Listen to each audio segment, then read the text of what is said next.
అప్పుడు దాసిగా చూసి ఏమమ్మా ఉద్యానం పోయిన పువ్వులను పోయించిన కానీ చాలా బాగుంటుంది ఆడుతుంది పాడుతుంది బాగా హుషారుగా కులాసగా ఉంటుంది ఇంటికి వచ్చిన ఇట్లా చేసే రాణితో రాజుతో మాకు మాట వస్తుందమ్మా అంటే మీరు కూడా మా అమ్మ చెప్పుకోండి అంతే అని అమ్మ చెప్పింది. అమ్మ వచ్చింది. ఎవరు? ప్రభురాలి. ఆ దమయంత్రి తల్లి పేరు ప్రభురాలి.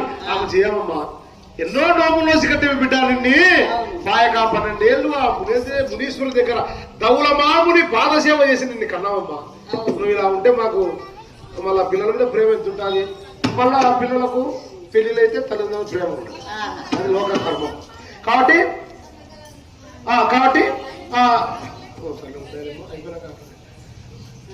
మనం ఏం చేయాలమ్మా చెప్పు తల్లి అంటే అమ్మా ఏళ్ళ నాయన పిలిస్తే చెప్తా నీకు చెప్పట. ఇప్పుడు ఏ ఇంట్లో మనం ఏం చేస్తాం అమ్మది మాట నాయనది మాట తెలుసు పిల్లలకు అమ్మది నాయనది మాట ఉందా నాయన పిలిచమ్మా అని చెప్పింది. నా తండ్రిని భీమరాజుని పిలిచమ్మా అంటే అప్పుడు రాజు కబురు పంపినాడు. దాసిగా పంపితే రాజు వచ్చినాడు. ఏమమ్మా దమయంత్రి అల్లారు ముద్దుగా సాక్కుంటానండి వేస్తే 1000 రూపాయల కన్నావు.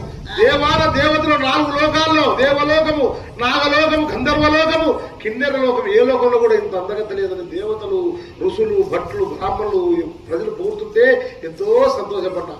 దమయంత్రి తర్వాత జయప్రద అంటే పురూర చక్రవర్తి భార్య జయప్రద. వీరిద్దరే అందగత్తెలు.